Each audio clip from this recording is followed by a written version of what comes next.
Hi guys, welcome back to our channel reveal GK. ना ये आपका लेक्चर नंबर 8 होने वाला है, जो हमारी रेलवे के एग्जाम्स के लिए जो हमारी यहाँ पे जीके की सीरीज चल रही है उसका। अगर आपने प्रीवियस जो हमारे वीडियोस है वो अभी तक नहीं देखे हैं इस पर्टिकुलर सीरीज के, तो प्लेलिस्ट का लिंक मैंने यहाँ पे डिस्क्रिप्शन में दे रखा है, वहां जाके आप जरूर देख लेना। बाकी भी आपके जो वीडियोस है वो आपके एग्जाम पॉइंट ऑफ व्यू से बहुत ज्यादा इंपॉर्टेंट आपकी यहाँ पे ये सीरीज चल रही है। तो आप जरूर जाके प्रीवियस वीडियोस भी देखो और आने वाले जितने भी वीडियोस है वो भी देखो। हम एग्जाम से पहले ही सीरीज को कंप्लीट कर लेंगे। तो हर एक एग्जाम में, कोई भी आप रेलवे का एग्जाम दे रहे हो जहाँ पे जीके चाहे 10 नंबर की आ रही हो, 30 नंबर की आ रही हो, 40 नंबर की आ रही हो, हर एक एग्जाम के लिए आपकी इंपॉर्टेंट है जहाँ पे भी जीके आ रही है। ठीक है, तो शुरू करने से पहले अगर आप पहली बार चैनल पे आए तो प्लीज सब्सक्राइब कर देना, वीडियो को शेयर, वीडियो को लाइक कर देना, ताकि ज्यादा से ज्यादा लोगों तक यहाँ पे वीडियो पहुंच पाए और उनकी भी यहाँ पे हेल्प हो पाए। बाकी कोई डाउट, कोई सजेशन होता है तो कमेंट सेक्शन में आप जरूर यहाँ पे मेंशन कर देना। तो चलो अब हम यहाँ पे वीडियो शुरू कर लेते हैं।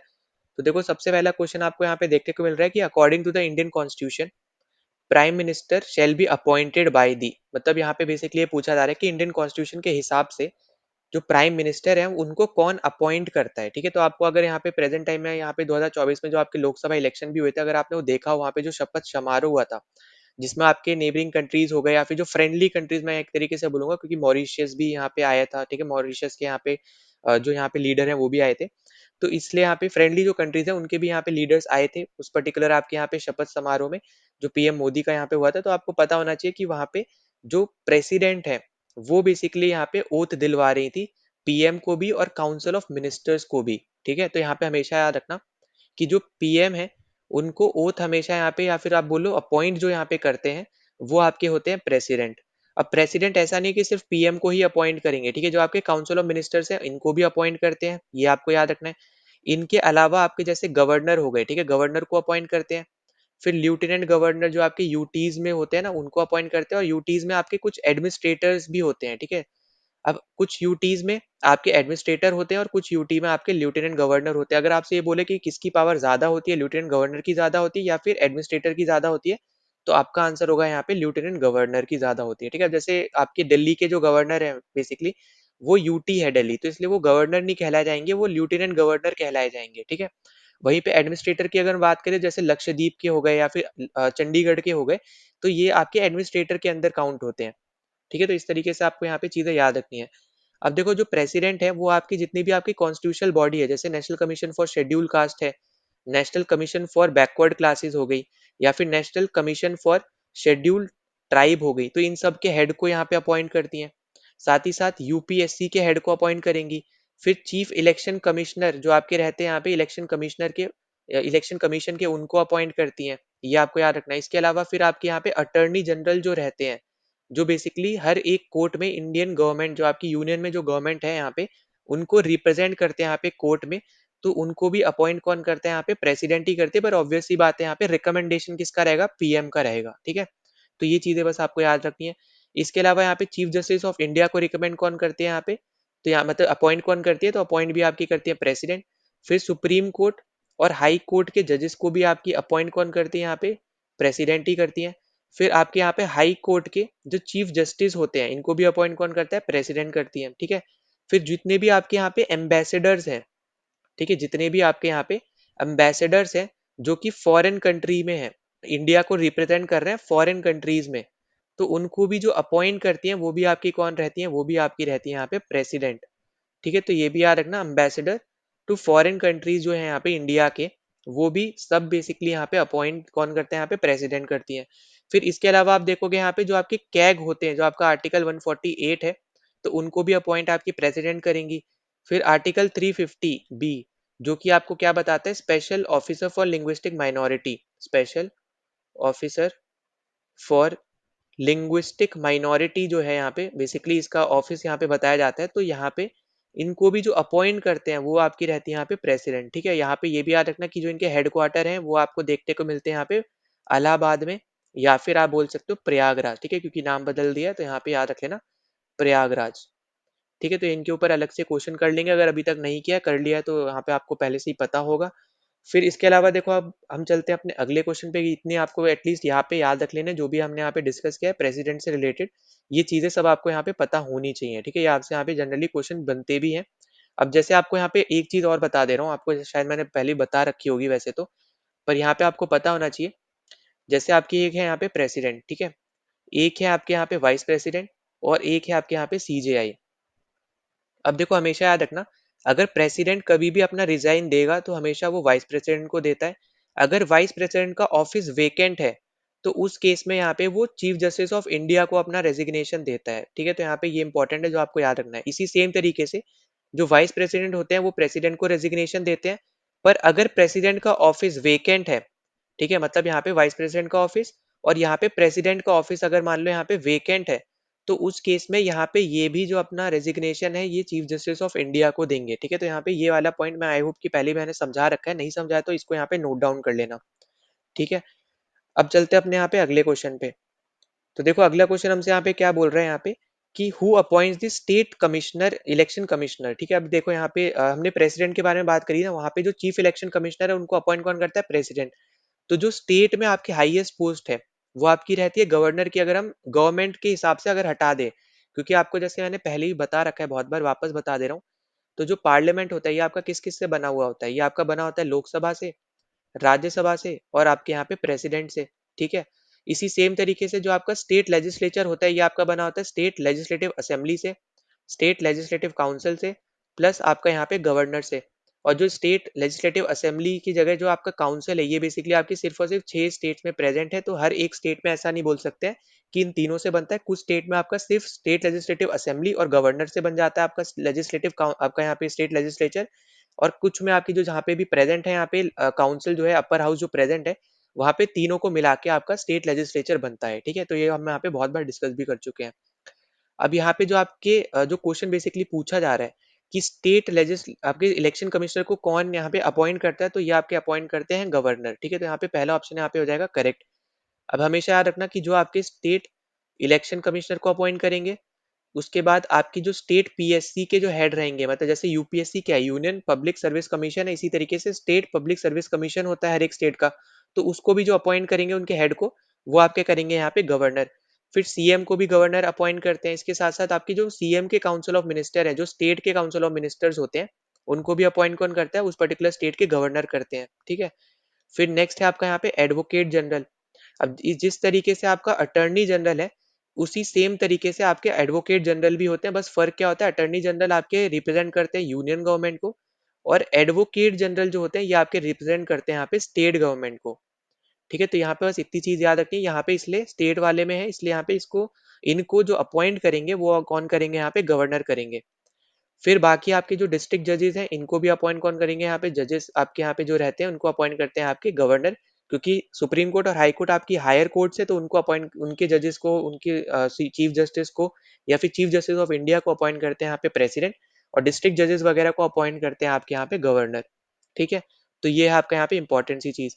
अब इसके अलावा देखो एक और छोटा सा पॉइंट और याद रख लेना कि जब आपका यहाँ पे लोकसभा हटता है, ठीक है, मतलब जब आपके इलेक्शन होते हैं, तो इलेक्शन होने से पहले आपका लोकसभा क्या हो जाता है? डिसॉल्व हो जाता है। ये आपको पता होगा कि जब आपका यहाँ पे इलेक्शन होने को होते हैं, तो उससे ठीक पहले आपका क्या होता है? लोकसभा आपका यहाँ पे डिसॉल्व हो जाता है। और डिसॉल्व क्यों होता है? क्योंकि ये लोग इलेक्ट करके जिन मेंबर्स को भेजते हैं वो बेसिकली आपका हाउस होता है, और ये लोअर हाउस होता है। तो और ये बेसिकली आप बोल सकते हो एक तरीके से यहाँ पे ये पीपल को रिप्रेजेंट कर रहे हैं। ठीक है, इसलिए इसको हाउस ऑफ पीपल के नाम से भी जाना जाता है। वही सेम आपका राज्यसभा होता है, वो कभी आपका डिसॉल्व नहीं करता है, वहाँ पे जो मेंबर होते हैं वो रिटायर होते रहते हैं। ठीक है, तो ये पॉइंट आपको यहाँ पे समझना है, इसलिए आपको यहाँ पे ये चीजें याद रहनी चाहिए। अब यहाँ पे जैसे आपका यहाँ पे जब इलेक्शन हुआ उससे पहले जब आपका लोकसभा डिसॉल्व होता है, तो जो स्पीकर होते हैं ना, उस टाइम पे ये रिजाइन नहीं करते हैं। ठीक है, याद रखना कि उस टाइम पे ये रिजाइन नहीं करते। ये रिजाइन कब करेंगे? जब एक बार इलेक्शन होने के बाद नए मेंबर्स इलेक्ट हो जाएं, उस टाइम पे आपके क्या करेंगे? स्पीकर रिजाइन करते हैं। ठीक है, तो ये इंपॉर्टेंट पॉइंट है, प्लीज इस पे ध्यान से सुनना कि जब आपका लोकसभा का इलेक्शन मतलब होने को होता है, तो उससे पहले जस्ट पहले का जो आपका लास्ट लोकसभा सेशन होता है, उसमें आपकी लोकसभा हट जाती है, डिसॉल्व हो जाती है, सारे मेंबर रिजाइन दे देते हैं सिर्फ स्पीकर को छोड़ के। स्पीकर आपके तब रिजाइन देते हैं जब नई लोकसभा बन जाती है। ठीक है, जब नए आपके मेंबर्स लोकसभा में आ जाते हैं, जब नया सेशन आपका इंट्रोड्यूस होता है उस टाइम पे। और उस सेशन में आप देखोगे कि प्रेसिडेंट जो होती है वहां पे स्पीच देती है। ठीक है, ये आपको पता होना चाहिए। और ये एक प्रोटेम स्पीकर को भी अपॉइंट करती है। ठीक है, तो ये भी एक इंपॉर्टेंट पॉइंट है जो मैंने पिछले क्वेश्चन में नहीं बताया था, यहाँ पे मैं बता दे रहा हूँ। तो प्रोटेम स्पीकर आपके जो रहते हैं उनको अपॉइंट करती है प्रेसिडेंट। और प्रोटेम स्पीकर का काम क्या होता है? इनका काम होता है यहाँ पे इलेक्शन करवाना स्पीकर के। इलेक्शन करवाना किसके, यहाँ पे स्पीकर के इलेक्शन करवाना, ठीक है। तो ये पॉइंट आपको यहाँ पे याद रखना है। तो हमेशा याद रखो कि जो पहला सेशन रहेगा वो आपका प्रेसाइड कौन करता है, प्रोटेम स्पीकर प्रेसाइड करते हैं, जिनको इलेक्ट करती है यहाँ पे प्रेसिडेंट। और फिर प्रोटेम स्पीकर का काम होता है यहाँ पे जल्दी से जल्द यहाँ पे इलेक्शन करवाना स्पीकर का, ठीक है। तो ये छोटे छोटे पॉइंट्स है जो आपको यहाँ पे याद रखने हैं। और जब भी हम स्पीकर वर्ड सुने तो आपके दिमाग में सीधा आंसर आना चाहिए यहाँ पे लोकसभा, ठीक है। मतलब दिमाग में सीधा आना चाहिए यहाँ पे कि हम लोकसभा की बात कर रहे हैं। और जब भी हम चेयरमैन का यहाँ पे ये वर्ड सुने चेयरमैन, तो आपके दिमाग में आना चाहिए यहाँ पे राज्यसभा, ठीक है। चाहे वाइस चेयरमैन हो, चेयरमैन हो, कुछ भी हो, तो आपके दिमाग में राज्यसभा आना चाहिए, ठीक है। तो ये इंपॉर्टेंट पॉइंट्स है जो आपको यहाँ पे याद रख लेने। इसके अलावा आपको जो भी आएगा आगे हम वो डिस्कस करते हुए चलेंगे नेक्स्ट क्वेश्चंस में। ना अगले क्वेश्चन पे चलते हैं। तो देखो अगला क्वेश्चन हमसे यहाँ पे बोल रहा है कि फाउंडर कौन थे यहाँ पे प्रार्थना समाज के, ठीक है। प्रार्थना समाज के फाउंडर के बारे में आपसे पूछा जा रहा है। तो देखो हमेशा याद आपको यहाँ पे रखना है कि जो आपके सोशल रिफॉर्म्स है या फिर जो कल्चरल रिफॉर्म्स मूवमेंट्स आपकी हुई थी, उनके फाउंडर से रिलेटेड क्वेश्चन हमेशा आपसे पूछा जाता है, तो उनके बारे में आपको याद रखना है। अब जैसे सबसे पहले अगर आप देखोगे तो आपका यहाँ पे आया था ब्रह्मो समाज, ठीक है, जिसके फाउंडर थे राजा राम मोहन रॉय। तो यहाँ पे ये भी याद रख लेना, ये था आपका यहाँ पे ब्रह्मो समाज, ठीक है। अब ब्रह्मो समाज इसका डायरेक्टली नाम नहीं पड़ा था, ये भी आपको पता होना चाहिए। इसका इससे पहले नाम था यहाँ पे ब्रह्मो सभा, ब्रह्मो सभा।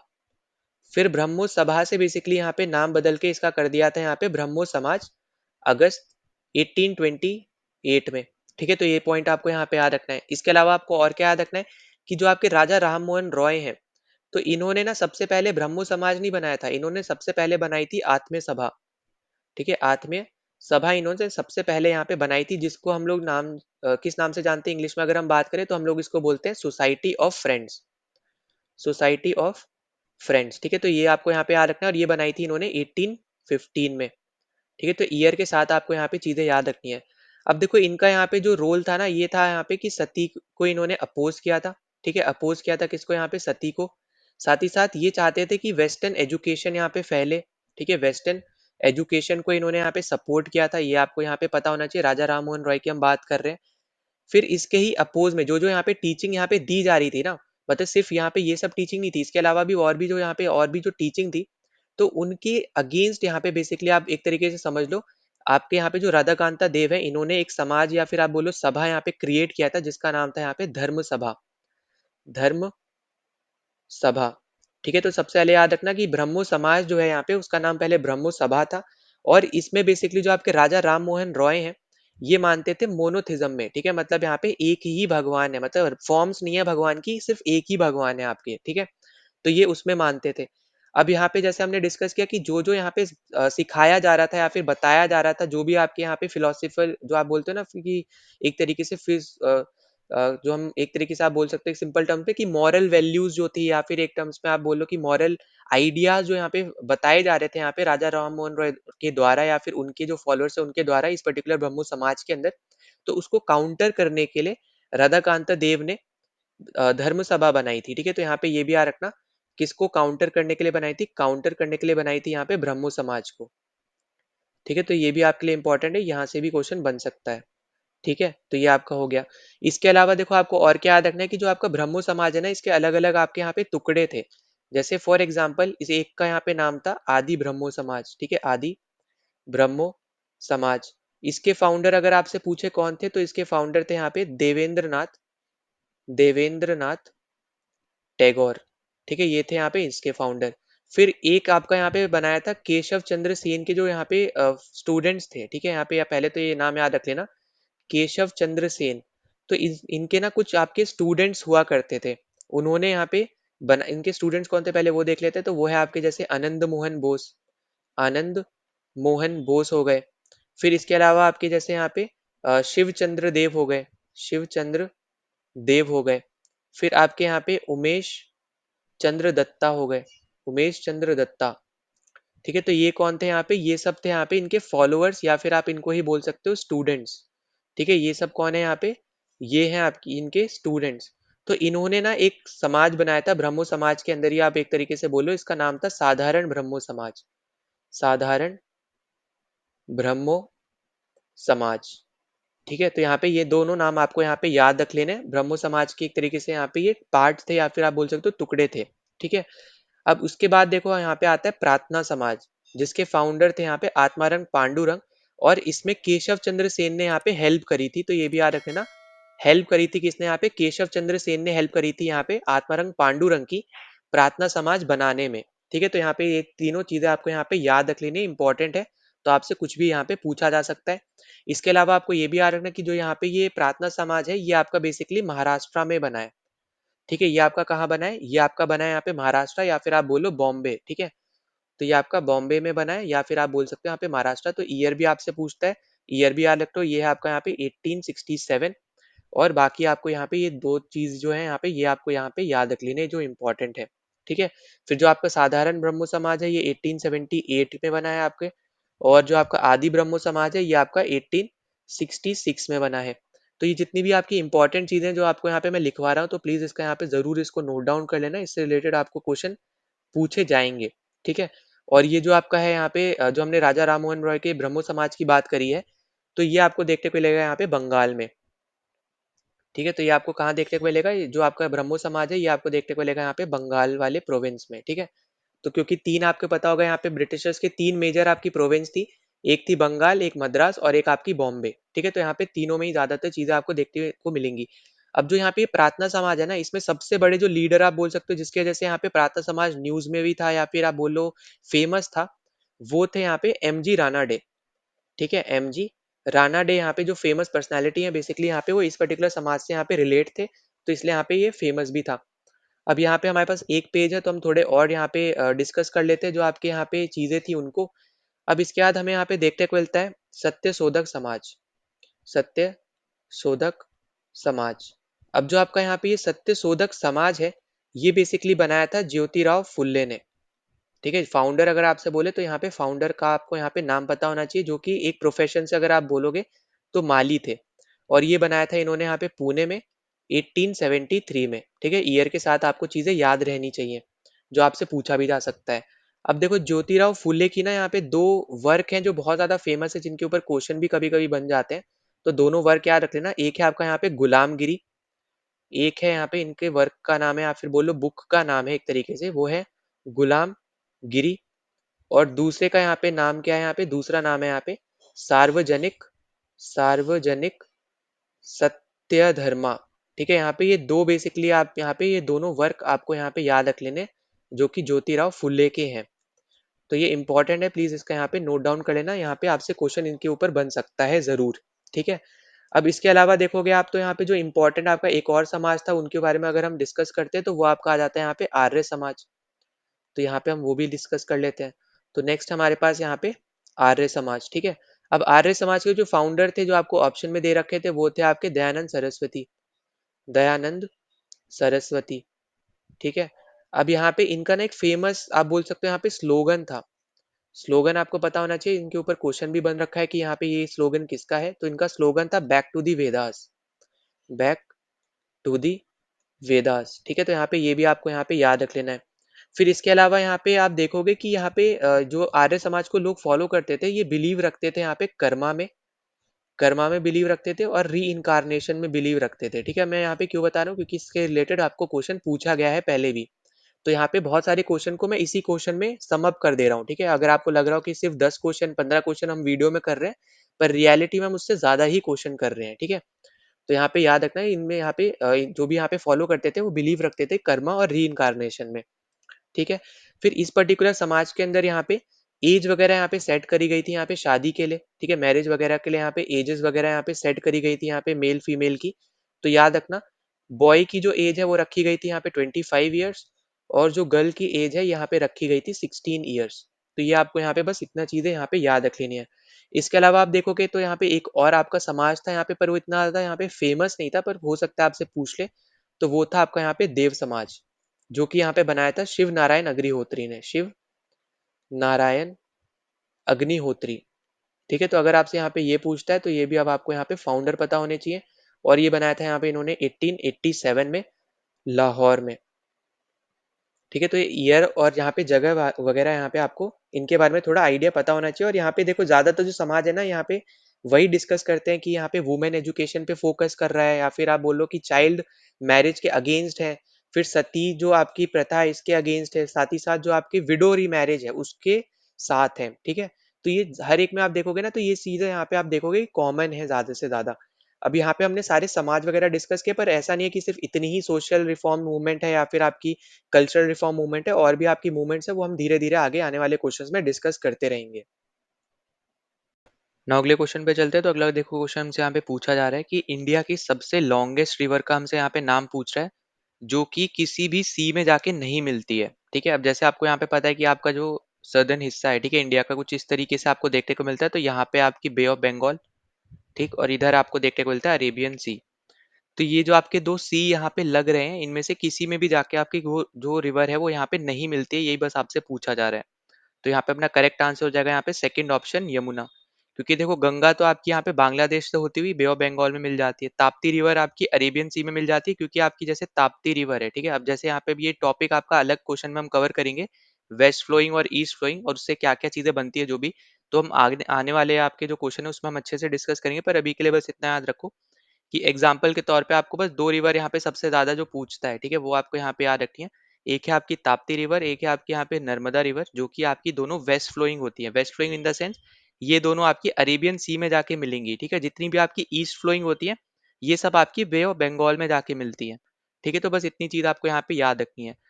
अब देखो यहाँ पे ना हम कुछ इंपॉर्टेंट फैक्ट्स हम लोग यहाँ पे डिस्कस कर लेते हैं रिवर के हमारे यहाँ पे टॉपिक से। फिर जो भी चीजें रह जाएंगी फिर हम आने वाले क्वेश्चंस में वो सब भी हम यहाँ पे डिस्कस कर लेंगे, ठीक है? अब जैसे सबसे पहला आपका रहेगा यहाँ पे, जैसे इंदस रिवर है। अगर आपसे यहाँ पे बोलते हैं कि इंदस रिवर का यहाँ पे आप बताओ यहाँ पे कि ओरिजिन क्या है, ठीक है? तो यहाँ पे ओरिजिन इसका यहाँ पे याद रखना है, इसका ओरिजिन है बोखार चू, ठीक है? बोखार चू, जो कि एक आप बोल सकते हो यहाँ पे ग्लेशियर है, ठीक है? और ये किसके पास है? तो ये आपको देखने को मिलता है यहाँ पे जो आपकी लेक है, लेक मानसरोवर, ठीक है? लेक मानसरोवर के पास आपको ये देखने को मिलता है। तो यहाँ पे मैं नियर भी लगा दे रहा हूँ, तो ये भी आपको यहाँ पे याद रख लेना है, ठीक है? ओरिजिन से रिलेटेड, क्योंकि आपका ये स्टैटिक जीके का पार्ट हो जाएगा एक तरीके से। तो आपको इसलिए इनके बारे में चीजें ये सब भी आना चाहिए आपको, ठीक है? पता होना चाहिए। फिर अगर हम देखो आगे बात करें यहाँ पे, तो आपको जैसे पता होगा इंडस रिवर बेसिकली आपके यहाँ पे तिब्बत से ओरिजिनेट होती है। अगर आपको एरिया पूछ ले, ठीक है, तो एरिया आपको पता चल गया। ग्लेशियर पूल है तो वो आपको पता चल गया। लेक अगर आपको दे तो वो लेक भी मैंने आपको लिखवा दी है। तो इनमें से कुछ भी आपको दे सकता है, ठीक है? अब देखो इसके अलावा आपको यहाँ पे और क्या याद रखना है। अब जैसे आपका जो पंजाब रीजन है ना, अगर हम नॉर्थ इंडिया में बात कर रहे हैं, तो पंजाब रीजन में आपकी 5 मेजर आपकी रिवर्स हैं जो फ्लो करती हैं, ठीक है? मेजर रिवर्स हैं जो आपकी यहाँ पे फ्लो करती हैं। और एक तरीके से आप ये भी समझोगे कि इंडिया और पाकिस्तान के बीच में टेंशन्स भी रहती है इन सब रिवर्स की वजह से भी, ठीक है? क्योंकि यहाँ पे वाटर फ्लो का यहाँ पे बहुत ज्यादा नीड जैसे पाकिस्तान को रहती है। अगर आप देखोगे पाकिस्तान वाला एरिया जो है वो थोड़ा डेजर्ट टाइप एरिया है, वहाँ पे बहुत ज्यादा खेती नहीं हो सकती है, ठीक है? तो ये चीजें आपको यहाँ पे समझनी है। तो यहाँ पे देखो कौन कौन सी मेजर रिवर्स है, हम वो थोड़ा देख लेते हैं। तो जैसे यहाँ पे मैं पहले कलर चेंज कर लेता हूँ, क्योंकि यहाँ पे देखो दो चीज मैं आपको बताऊंगा, ठीक है? एक तो यहाँ पे रिवर्स बताऊंगा, साथ ही साथ उन सब का नाम या फिर आप बोलो उन सब का मेंशन है यहाँ पे हमारे ऋग्वेदा में। तो उनको किस नाम से यहाँ पे मेंशन किया गया ऋग्वेदा में, वो हम यहाँ पे डिस्कस करेंगे। तो जैसे सबसे पहले हमें यहाँ पे देखने को मिलती है यहाँ पे झेलम रिवर, ठीक है? अब झेलम रिवर का अगर आप देखोगे मेंशन ऋग्वेदा में, ठीक है, तो यहाँ पे मैं ऋग्वेदा लिख दे रहा हूँ। ऋग्वेदा में हमारे यहाँ पे झेलम रिवर को बेसिकली अगर आप देखोगे कि किस नाम से यहाँ पे बुलाया गया है, तो इसका नाम था यहाँ पे वितास्ता, ठीक है? वितास्ता। तो ये सब आपको यहाँ पे याद रखने हैं ऋग्वेदा नेम्स, ठीक है? और सामने सामने लिख रहा हूँ तो इसको यहाँ पे समझ जाना।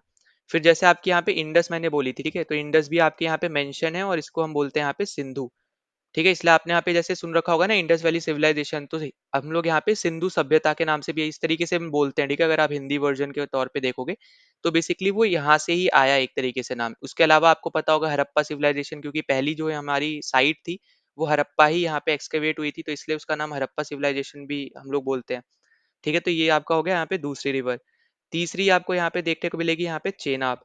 अब जो चेनाब है इसका नाम है यहाँ पे अक्सिनी, ठीक है? अक्सकिनी। फिर फोर्थ आपको यहाँ पे देखने को मिलती है यहाँ पे रावी रिवर। अब जो रावी रिवर है इसको हम लोग यहाँ पे बुलाते थे प्रूशन, ठीक है? फिर इसके अलावा आप देखोगे यहाँ पे ये हो गई हमारे पास चार। अब हमारे पास यहाँ पे और बची हैं कौन कौन सी, एक है आपकी जैसे बियास, ठीक है, बियास, और एक आपकी बची है यहाँ पे सतलुज। तो इन दोनों रिवर्स का अगर हम यहाँ पे नाम देखते हैं, बियास का तो अगर आप देखोगे तो ये आ जाएगा विपास, ठीक है? और सतलुज का आपका हो जाएगा यहाँ पे शतुद्री, शतुद्री। और एक आपकी यहाँ पे चेनाब हो गई। यहाँ पे देखो कितनी हो गई हमारे पास यहाँ पे हमारे पास हो गए यहाँ पे इंदस, झेलम, चेनाब, रावी, ब्यास और सतलुज, ठीक है? तो हमारे पास यहाँ पे ये 6 रिवर्स है जिनका मेंशन आपको यहाँ पे ऋग्वेदा में भी देखने को मिलेगा, तो आपको यहाँ पे ज़रूरी है ये सब आपको यहाँ पे याद रख लेना है, ठीक है? और एक और रिवर है, पर उसको हम प्रेज़ेंट टाइम में अगर हम देखेंगे तो उसी नाम से हम लोग बुलाते हैं, सरस्वती नाम से हम लोग यहाँ पे अभी भी बुलाते हैं, तो वो चीज़ आपको यहाँ पे ज़रूर देख लेनी है, ठीक है? और अगर आप यहाँ पे गूगल पे भी सर्च करके देख सकते हो, अगर देखना चाहो तो यहाँ पे कि 7 rivers of Indus valley civilization, तो उसमें भी आपको यहाँ पे ये चीज़ें देखने को मिल जाएँगी। ठीक है, तो यहाँ पे हमें ये सब इंपॉर्टेंट चीज़ें जो हमें यहाँ पे ध्यान में रखनी है। जैसे मैंने आपको जैसे बताया, यहाँ पे चलो मैं लिख भी दे रहा हूँ। तो जैसे आपका है यहाँ पे एक सरस्वती, ठीक है? अब सरस्वती को सरस्वती नाम से ही बेसिकली अभी भी हम उसी नाम से ही बुलाते हैं उस रिवर को। तो यहाँ पे इसलिए मैंने आपको ये अलग से लिखवाई है, तो दोनों आपके यहाँ पे नाम सेम हो जाएँगे, पर आपसे जो पूछेगा वो बचे हुए 6 का पूछेगा। ठीक है? तो ये सब चीज़ें आपको यहाँ पे याद रख लेनी है। अब इसके अलावा देखो, यहाँ पे एक इम्पोर्टेंट पॉइंट और याद रखना है कि मैंने शायद आपको पिछले क्वेश्चंस पे करा रखा होगा, अगर नहीं कराया तो यहाँ पे नोट डाउन ज़रूर कर लेना कि झेलम का जो पानी है ना, जो आप देखोगे, जो झेलम रिवर का पानी है, इसके थ्रू आपकी वुलार लेक बनती है। ठीक है? और वुलार लेक जो है वो इंडिया की सबसे ज्यादा फ्रेश वाटर लेक है, मतलब एक तरीके से सबसे ज्यादा फ्रेश वाटर किसी पर्टिकुलर लेक में आपको देखने को मिलता है, तो आपकी यहाँ पे वुलार लेक है। जैसे अगर सबसे ज्यादा सॉल्टियस देखोगे तो आपकी सांभर हो जाती है, अगर आप लैंड में देखते हो। वहीं अगर आप कोस्ट लाइन की तरफ थोड़ा जाके देखोगे तो उस केस में फिर आपकी चिलिका हो जाएगी, जो आपकी उड़ीसा में है, और सांभर आपकी राजस्थान में है। तो ये सब चीजें हम पहले यहाँ पे कर चुके हैं, ठीक है? अब यहाँ पे देखो, इसके अलावा अगर हम थोड़ा और डिस्कस कर लेते हैं, तो यहाँ पे हम अगले स्लाइड पे चल लेते हैं, वहां पे थोड़ा डिस्कस करते हैं। जैसे अब नेक्स्ट आ जाएगा यहाँ पे अपना गंगा रिवर, ठीक है? अब जो यहाँ पे गंगा रिवर है, आपको जैसे पता होगा कि ये दो मेजर रिवर से बनती है। अब इसके ऊपर मैं एक अलग क्वेश्चन लाऊंगा, क्योंकि आपके यहाँ पे बहुत सारी रिवर्स है, फिर वो धीरे धीरे कहाँ कहाँ पे मिलती है, इस तरीके के क्वेश्चन भी आते हैं। तो वहां से हम गंगा रिवर की पूरी ट्रिब्यूटरीज वगैरह वो सब डिस्कस करेंगे, पर अभी के लिए याद रखो कि जहां से हम बोलना शुरू करते हैं कि अब यहाँ पे ये गंगा रिवर बह रही है, तो वो बेसिकली कौन सी दो रिवर से बनती है, ठीक है? तो ये आपकी है यहाँ पे भागीरथी, एक है आपकी यहाँ पे भाग्यरथी, और दूसरी है आपकी यहाँ पे अलकनंदा। ठीक है? अब यहाँ पे इनमें और भी रिवर्स मिलती हैं, ठीक है? अब वो डायरेक्टली गंगा में नहीं मिलती हैं, वो आपकी बेसिकली यहाँ पे अलकनंदा में जाके मिलेंगी, ठीक है? पर वो हम आने वाले क्वेश्चन में डिस्कस करेंगे, पर अभी के लिए याद रखो कि जहाँ पे भी जो बेसिकली आपका हो जाता है यहाँ पे प्रयाग, जो आपका देव प्रयाग है ना, देव प्रयाग जो है, वहां पे आपको देखने को मिलेगा कि जो आपकी यहाँ पे भागीरथी और अलकनंदा है, ये आपकी यहाँ पे मिलती हैं, और उस पर्टिकुलर जगह से जो आपकी रिवर फ्लो हो रही है ना, फिर नीचे आपका पूरा यहाँ पे यूपी से फ्लो होते हुए, यहाँ पे बिहार से, फिर वेस्ट बंगाल से होते आपकी बांग्लादेश चली जाती है। वो सब बेसिकली आप आपके यहाँ पे गंगा हो गई इंडिया, इंडिया में अगर हम बात करें, वरना आप यहाँ पे अगर देखोगे बांग्लादेश में, तो उसका फिर आपका नाम हो जाता है यहाँ पे पद्मा, ठीक है? तो हम पहले भी बहुत बार डिस्कस कर चुके हैं। अब यहाँ पे अगर आपसे बोला जाए कि भागीरथी का यहाँ पे ओरिजिन क्या है, ठीक है?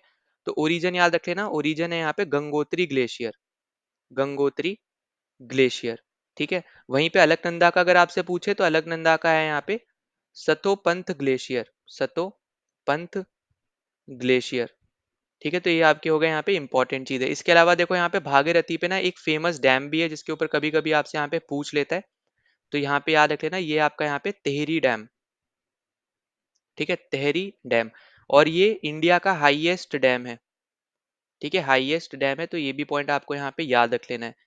अब इसके अलावा आप यहाँ पे देखोगे, तो यहाँ पे अगर आपसे ये पूछे कि देवप्रयाग कहाँ है, तो ये आपको उत्तराखंड में देखने को मिलेगा, ठीक है? यूके उत्तराखंड में आपको यहाँ पे देखने को मिलेगा। फिर जो आपकी यमुना रिवर है, अब देखो यमुना क्यों आंसर थी इस क्वेश्चन का, क्योंकि वो बोल रहा था कि किसी भी सी से जाके नहीं मिलती है। पर ये बेसिकली जो आपकी यमुना रिवर है ना, ये आपकी एक ट्रिब्यूटरी है, इसलिए आपकी किसी सी के साथ नहीं मिलती है, वरना इनडायरेक्टली अगर आप देखोगे तो मिल रही है, पर ये डायरेक्टली नहीं मिल रही है, इसलिए हम ये बोल रहे हैं कि एक तरीके से कि ये सी के साथ नहीं मिलती है। और ये ट्रिब्यूटरी किसकी है, तो ये ट्रिब्यूटरी है आपके यहाँ पे गंगा रिवर की, ठीक है? तो इसको यहाँ पे प्लीज को नोट डाउन कर लेना, बहुत ज्यादा इंपॉर्टेंट है, आपसे पूछे जा सकता है यहाँ पे इस टाइप के क्वेश्चन। फिर अगर देखो यमुना रिवर की ट्रिब्यूटरी अगर आपसे पूछ ले, तो जैसे आपके हो गई यहाँ पे चंबल, ठीक है? चंबल के बाद यहाँ पे जैसे केन है, फिर आपका बेटवा है, तो ये सब आपकी ट्रिब्यूटरीज है यहाँ पे यमुना रिवर की, ठीक है? गंगा के ऊपर हम यहाँ पे बाद में आएंगे, तब हम और डिस्कस कर लेंगे। वरना आपको देखो एक चीज हमेशा याद रखनी है, आपसे ना राइट हैंड ट्रिब्यूटरी ज्यादा पूछता है यहाँ पे गंगा रिवर की, और उसको याद करने का बहुत सिंपल सा आपका यहाँ पे तरीका है, और वो ट्रिक आप बोल सकते हैं एक तरीके से, वो है आपकी यहाँ पे यम्मी सोडा, ठीक है? Yummy soda. और ये हम किसकी बात कर रहे हैं, ये हम बात कर रहे हैं कि राइट हैंड ट्रिब्यूटरीज जो है यहाँ पे गंगा रिवर की, ठीक है? राइट हैंड ट्रिब्यूटरीज, ठीक है? Right hand tributaries of Ganga. अब आप यहाँ पे क्या क्या रखोगे याद, वो यहाँ पे सुन लेना ध्यान से एक बार। तो जैसे आपका यहाँ पे हो गया यमी, ठीक है? यमी से बेसिकली आपका यहाँ पे बन गया है यमुना, ठीक है? ये आपका बन गया यहाँ पे यमुना।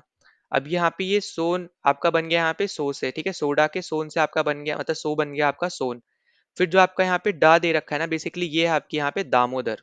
ठीक है, तो ये तीन आपकी ऐसी रिवर्स है जो आपकी राइट हैंड ट्रिब्यूटरी है, और सिर्फ तीन है ये, ठीक है, इसलिए आपके यहाँ पे क्वेश्चन बनता है, और ये ट्रिक आपको यहाँ पे याद रख लेनी है, जिससे क्वेश्चन आपको यहाँ पे देखने को मिल सकता है।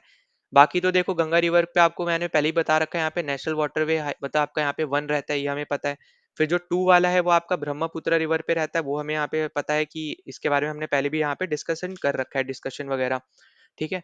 अब इसके अलावा आपको यहाँ पे ऑप्शन की अगर हम बात करें, तो आपको जैसे यहाँ पे दे रखा था कावेरी, है ना, कावेरी दे रखा था, और भी आपकी रिवर है, वो हम धीरे धीरे डिस्कस करते चलेंगे।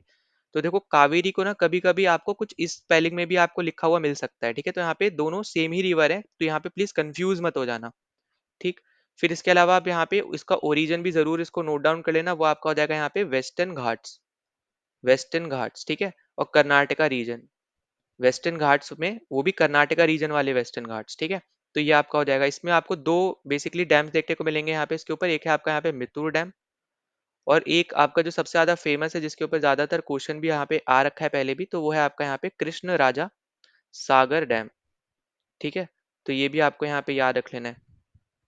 ये है आपका यहाँ पे कर्नाटका में, और ये वाला आपका मितूर वाला है, ये आपका है तमिलनाडु में। ठीक है, तो ये चीजें आपकी यहाँ पे रहेंगी इंपॉर्टेंट, जो आपको यहाँ पे याद रख लेनी है। इसके अलावा आप देखोगे यहाँ पे तो ब्रह्मपुत्र हम आने वाले क्वेश्चंस पे कर लेंगे, आपकी गोदावरी होती है वो हम आने वाले क्वेश्चन में कर लेंगे, कृष्णा आपके यहाँ पे आने वाले क्वेश्चन में कर लेंगे, और एक आपका यहाँ पे एक रह गया, वो है आपकी ताप्ती रिवर, जो आपको यहाँ पे दे रखा था, वो भी हम देख लेते हैं। तो देखो ताप्ती रिवर के जैसे मैंने आपको बताया कि वेस्ट फ्लोइंग रिवर है, ये आपको सबसे पहले तो यही याद रखना है। इसके अलावा आपको एक चीज याद रखनी है कि इस पे, इस पर्टिकुलर रिवर पे ना आपको देखने को मिलेगा एक डैम, जिसके ऊपर पहले भी क्वेश्चन आया है, वो है आपका यहाँ पे उकाई डैम। ठीक है, तो अगर आपसे पूछे यहाँ पे कि उकाई डैम कौन सी रिवर के ऊपर बेस्ड है, तो उसमें आपका आंसर हो जाएगा यहाँ पे ताप्ती रिवर। ठीक है। इसके अलावा आपको एक छोटा सा पॉइंट और याद रखना है यहाँ पे, अगर आपको नर्मदा बोल दे कि आपका नर्मदा का ओरिजिन क्या है, ठीक है, बस इतना ओरिजिन बता रहा हूँ मैं, बाकी हम धीरे धीरे आगे डिस्कस करेंगे, तो ओरिजिन याद रख लेना नर्मदा का, ये है आपका यहाँ पे अमरकंटक। ठीक है, अमरकंटक, और ये आपका बेसिकली है यहाँ पे उत्तराखंड में। ठीक है, तो यहाँ पे ये छोटी छोटी चीजें हैं जो एक सेकेंड, उत्तराखंड लिख रहा हूँ यहाँ पे, मध्य प्रदेश, ठीक है, अमरकंटक आपका है यहाँ पे मध्य प्रदेश में। तो यहाँ पे छोटी छोटी चीजें हैं जो आपको यहाँ पे याद रख लेनी है। वहीं पे सेम आपको जब ताप्ती रिवर का पूछा जाए, तो ताप्ती रिवर बेसिकली आपको देखने को मिलता है यहाँ पे मुल्ताई में। ठीक है, ये भी आपका यहाँ पे एमपी में ही पड़ता है। तो ये बस ओरिजिन आपको यहाँ पे जरूरी है, जो आपको यहाँ पे याद रखने हैं, ठीक है, जिसके ऊपर क्वेश्चन बनते हैं और पूछे भी जाते हैं। फिर बाकी बची हुई रिवर्स हैं, और जो आपके थोड़े बहुत फैक्ट्स रह गए हैं, वो हम आने वाले वीडियोस में, आने वाले जो आपके यहाँ पे हो सकता है इसी वाले वीडियो में आगे कोई क्वेश्चन आ जाए, तो वहां पे डिस्कस करते रहेंगे। तो एक वीडियो में हम लोग सारी चीजें डिस्कस करते हुए नहीं चलेंगे, वरना आपको यहाँ पे बहुत ज्यादा कंफ्यूजन हो सकती है। तो यहाँ पे धीरे धीरे करके जो भी हम यहाँ पे कवर करते जा रहे हैं, उसको आप रिवाइज करते रहो, ठीक है, ताकि आपका यहाँ पे जो ब्रेन है उसको यहाँ पे एक तरीके से इंटरप्रेट कर पाए, जब आपके सामने क्वेश्चन हो, तो आपको पता चले कि हाँ हमने ये चीज कर रखी है। ठीक है, तो यहाँ पे आपको रिवीजन सबसे ज्यादा इंपॉर्टेंट है। तो यहाँ पे अपना आंसर क्या था, यहाँ पे अपना आंसर था यहाँ पे यमुना। ठीक है, ना अगले क्वेश्चन पे चलते हैं। तो देखो अगले क्वेश्चन हमसे यहाँ पे बोल रहे हैं कि अटर्नी जनरल की यहाँ पे ड्यूटी क्या होती है। ठीक है, अब देखो जनरली ना आपको यहाँ पे ऐसे टाइप का स्टेटमेंट बेस्ड क्वेश्चन शायद ही आपको देखने को मिले यहाँ पे रेलवे एग्जाम में, तो मैंने आपका यहाँ पे ये एसएससी एग्जाम का क्वेश्चन ले रखा है।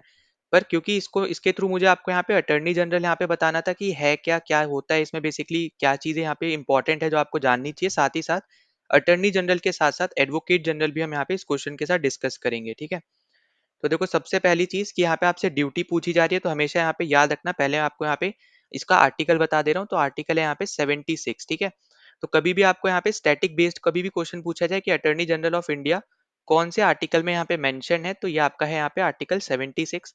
इनको कौन अपॉइंट करता है, तो याद रखना प्रेसिडेंट अपॉइंट करते हैं, ये तो मैंने आपको पहले ही बता रखा है, और आपको ऑब्वियस सी बात है कि जब प्रेसिडेंट अपॉइंट कर रहे हैं, और वो ये अटर्नी जनरल है जो बेसिकली एक तरीके से ना रिप्रेजेंट करेंगे यहाँ पे यूनियन ऑफ इंडिया को। ठीक है, तो ये किसको को रिप्रेजेंट करेंगे, रिप्रेजेंट करेंगे आपके यहाँ पे यूनियन गवर्नमेंट को एक तरीके से। ठीक है, तो कितने भी आपके यहाँ पे कोई भी आपके कोर्ट्स हो गए, ठीक है, जैसे आपका सुप्रीम कोर्ट है, हाई कोर्ट है, डिस्ट्रिक्ट कोर्ट है, कोई भी लेवल का कोर्ट है, अगर उसमें गवर्नमेंट ऑफ इंडिया के अगेंस्ट कोई भी मान लो यहाँ पे केस चलता है, ठीक है, तो उनकी तरफ से यहाँ पे कौन लड़ेंगे, बेसिकली एक तरीके से अटर्नी जनरल ऑफ इंडिया लड़ेंगे।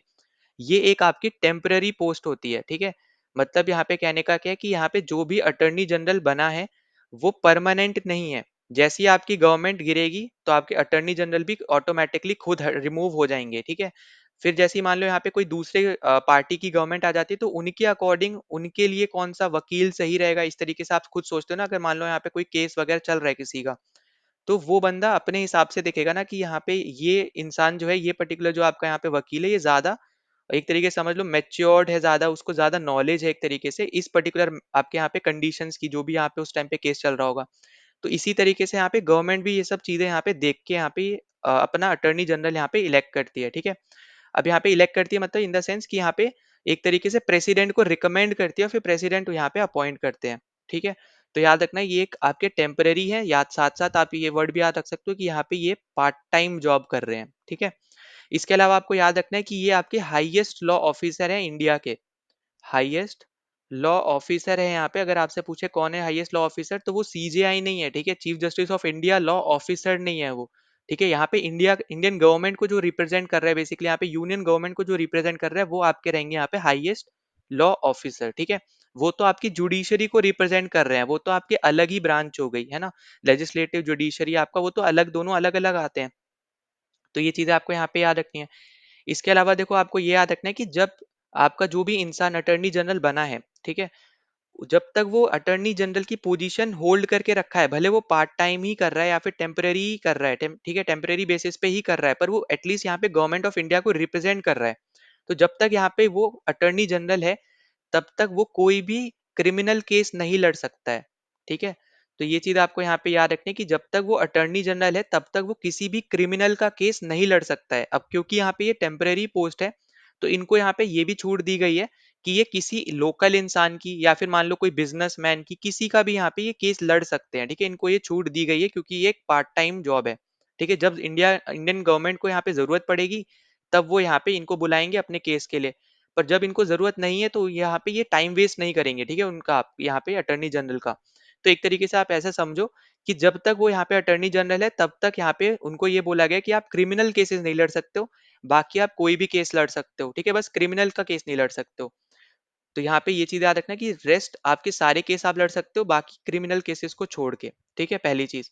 इसके अलावा देखो आपको यहाँ पे प्रिविलेजेस और पावर से रिस्पेक्ट में एक बार क्वेश्चन यहाँ पे पूछ रखा है डायरेक्ट आर्टिकल, तो यहाँ पे याद रख लेना कि पावर और प्रिविलेजेस जो है यहाँ पे ये दे रखे हैं आर्टिकल 105 में, ठीक है, अटर्नी जनरल की। अब जैसा मैंने आपको यहाँ पे बताया था कि यहाँ पे एक तरीके से रिप्रेजेंट करते हैं आपके किसके, यूनियन गवर्नमेंट को, या फिर आप इसी को ही बोल सकते हो सेंट्रल गवर्नमेंट, ठीक है। अब अलग अलग टर्म दे देगा, तो यहाँ पे प्लीज कंफ्यूज नहीं होना है, ठीक है। अब यहाँ पे अपना राइट आंसर क्या हो जाएगा, इस ऑप्शन यहाँ पे फर्स्ट ऑप्शन करेक्ट है कि ये एडवाइस करते हैं यहाँ पे गवर्नमेंट ऑफ इंडिया को लीगल मैटर्स में। अब जैसे मैंने आपको बताया कि यहाँ पे ये रिप्रेजेंट कर रहे हैं आपके यहाँ पे यूनियन गवर्नमेंट को, और हाईएस्ट लॉ ऑफिसर है, तो ऑब्वियस सी बात है यहाँ पे कि ये लीगल मैटर्स में ही यहाँ पे इंडियन गवर्नमेंट को एडवाइस करेंगे कि उनको क्या करना चाहिए वगैरह, ठीक है, केसेस के रिगार्डिंग। तो ये आपको यहाँ पे पता होना चाहिए।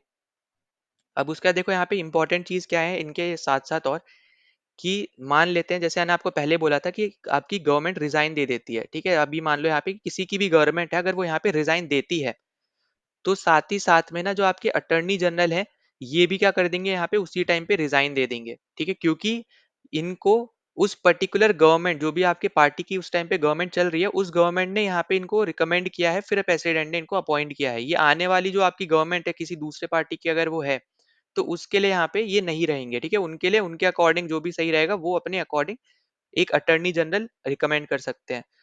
अब ये आपको यहाँ पे पता चल गया। अब देखो इनको ना कुछ स्पेशल पावर्स आप बोल सकते हो या फिर दे रखी हैं। अब क्या क्या स्पेशल पावर्स है कि एक तरीके से यहाँ पे ये पूरे कंट्री के कोई भी कोर्ट में, ठीक है, सिविल आपका यहाँ पे जैसे डिस्ट्रिक्ट कोर्ट हो गया, आपका कोई भी लेवल का कोर्ट हो गया, आपका हाई कोर्ट, सुप्रीम कोर्ट, कोई भी लेवल का कोर्ट है, हर कोर्ट में यहाँ पे ये जाके एज एन ऑडियंस जाके केस वगैरह, अगर मान लो उनको देखना है कुछ ऐसा कुछ चल रहा है जो इंपॉर्टेंट है, तो ये जा सकते हैं, ठीक है। इनको कंप्लीट यहाँ पे अथॉरिटी है, और ये सिर्फ और सिर्फ इंडियन टेरिटरी में है, ठीक है। अब ऐसा नहीं है कि यहाँ पे यूएस में जाके कोई केस को इनको देखना है, तो यहाँ पे इनके पास कंप्लीट अथॉरिटी है, तो ऐसा नहीं है। एज एन ऑडियंस ये इंडियन टेरिटरी में कोई भी केस जाके देख सकते हैं किसी भी लेवल के कोर्ट में, ठीक है, पहली चीज।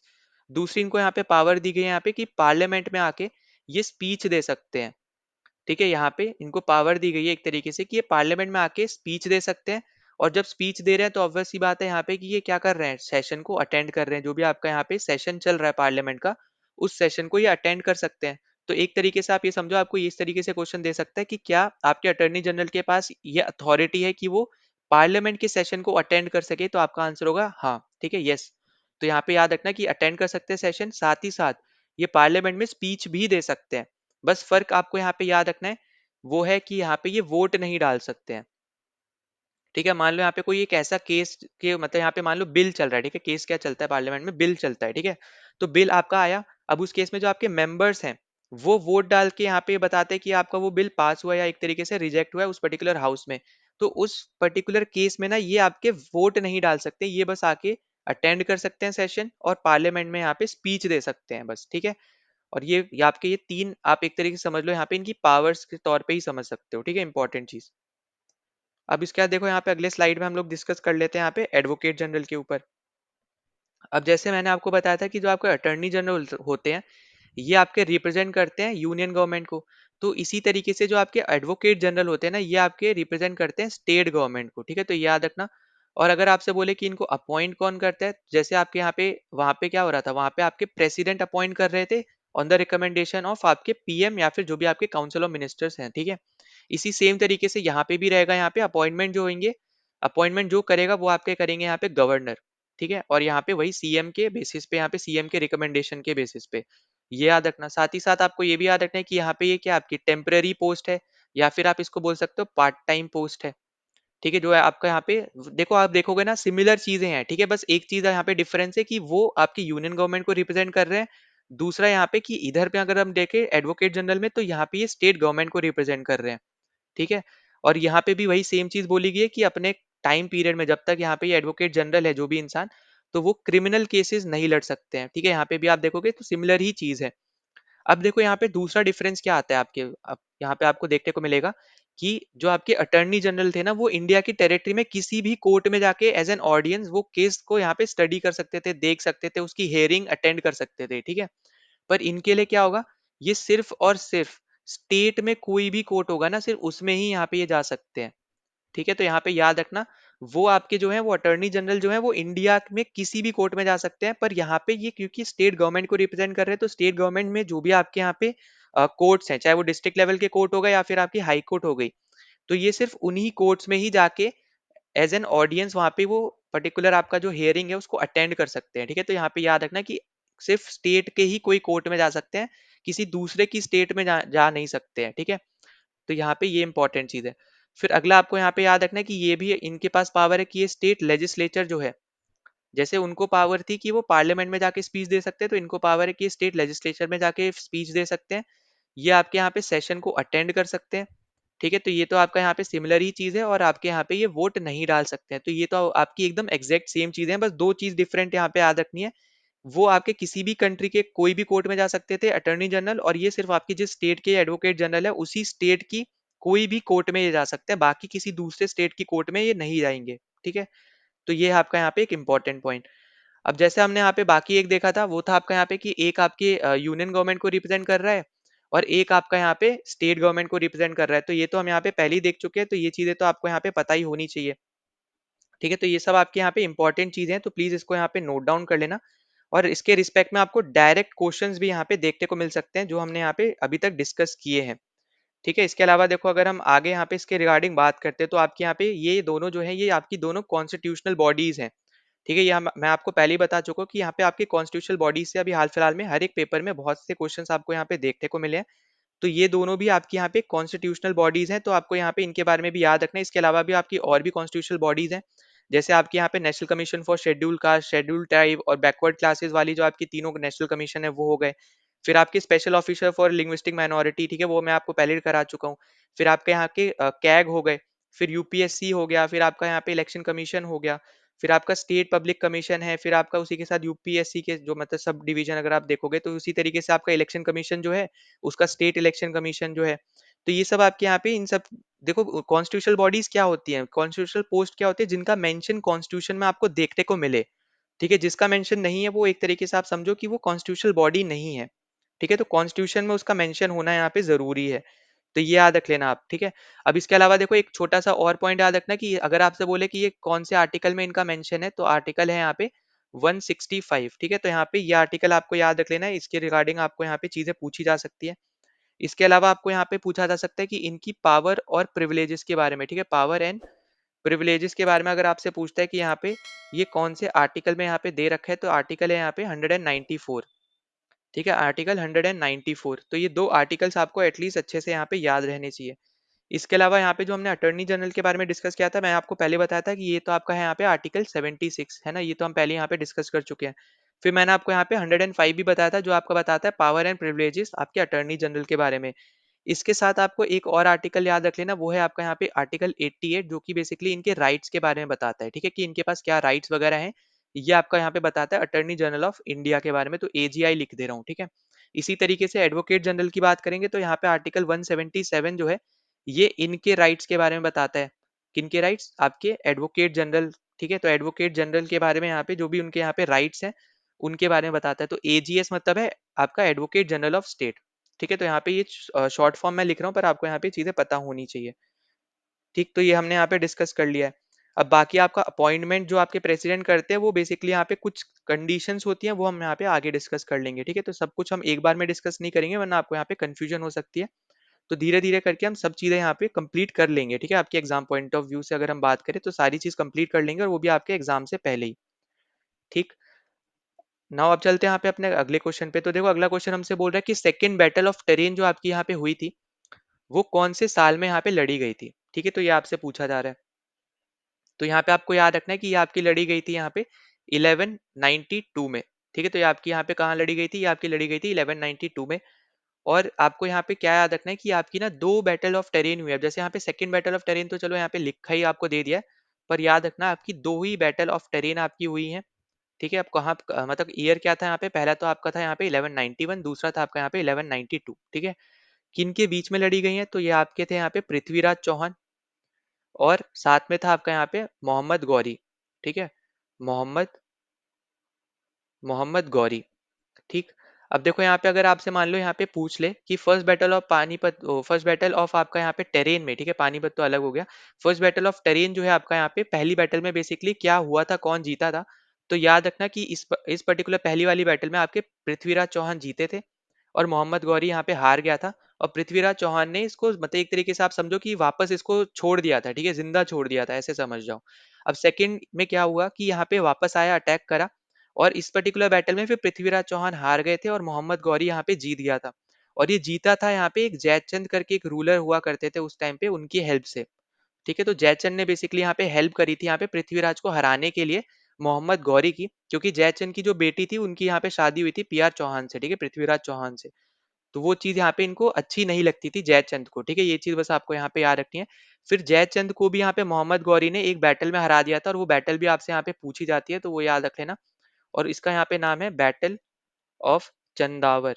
ठीक है, बैटल ऑफ चंदावर आपको यहाँ पे याद रख लेनी है। तो इस पर्टिकुलर बैटल में बेसिकली यहाँ पे जयचंद यहाँ पे हार गया था। ठीक है, हार गए थे, और मोहम्मद गौरी यहाँ पे जीत गया था। ठीक है, तो यहाँ पे क्या हो गए थे? यहाँ पे ये हार गए थे इस पर्टिकुलर बैटल में, और जो आपका यहाँ पे ये मोहम्मद गौरी है, ये आपका यहाँ पे जीत गया था। ठीक, तो यहाँ पे इसको भी मतलब यहाँ पे जो आपकी जयचंद है, इनको भी यहाँ पे इसने मार दिया था। और इस पर्टिकुलर बैटल से आप देखोगे ना, तो आपका यहाँ पे दिल्ली सल्तनत शुरू हुई थी। ठीक है, अगर आप यहाँ पे ध्यान से सुनो, तो मतलब एक तरीके से अगर आपने यहाँ पे स्टोरी भी ऐसे यहाँ पे बन रखी है, यहाँ पे मूवी वगैरह भी बन रखी है, अगर आपने देखी हो, तो यहाँ पे जो मोहम्मद गौरी है, उसका एक स्लेव हुआ करता था आपका कुतुबुद्दीन ऐबक, है ना। ये तो हमने यहाँ पे हर एक ने पढ़ रखा होगा। तो वहीं से बेसिकली आपकी दिल्ली सल्तनत भी शुरू हुई थी, क्योंकि वही आपका पहला रूलर था आपका यहाँ पे स्लेव डायनेस्टी का भी। तो वहीं से ही आपकी दिल्ली सल्तनत शुरू हुई। तो इस बैटल से आप ये बोल सकते हो, सेकंड बैटल ऑफ आपके टेरेन से, कि दिल्ली सल्तनत यहाँ पे शुरू हुई। वहीं पे जो आपकी बैटल ऑफ पानीपत है, वो पानीपत वाली जो बैटल है पहली, ठीक है, फर्स्ट बैटल ऑफ पानीपत, जो आपकी 1526 में हुई थी बाबर और इब्राहिम लोदी के बीच में। तो वो बेसिकली यहाँ पे बताती है कि दिल्ली सल्तनत खत्म हुई है, और आपका मुगल डायनेस्टी का रूल शुरू हुआ है। ठीक है, तो ये सब चीज हम यहाँ पे पहले हम लोग यहाँ पे डिस्कस कर चुके हैं, नहीं किया तो हम सब कुछ यहाँ पे कर लेंगे। ठीक है, कोई यहाँ पे जल्दी नहीं है। तो यहाँ पे जो मैंने आपको यहाँ पे जितनी भी अभी तक चीजें बताई हैं, बस आपको यहाँ पे सब रिवीजन करते जाना है। रिवीजन से ही आपको चीजें याद रहेंगी। तो ये हमारा आंसर था यहाँ पे सेकंड आपका यहाँ पे बैटल ऑफ टेरेन हुआ था हमारे 1192 में। फोर्थ ऑप्शन हमारा यहाँ पे करेक्ट आंसर है। ना अगले क्वेश्चन पे चलते हैं। तो अगला क्वेश्चन आपसे यहाँ पे पूछा है कि जो चिपकू मूवमेंट आपकी हुई थी, ये कहाँ पे हुई थी? ठीक है, कौन से रीजन में हुई थी, कौन से स्टेट से आपकी यहाँ पे शुरू हुई थी? अब देखो यहाँ पे ना कंफ्यूजन रहता है, इसलिए मैंने आपका यहाँ पे क्वेश्चन ले रखा है, तो प्लीज यहाँ पे बहुत ध्यान से सुनना।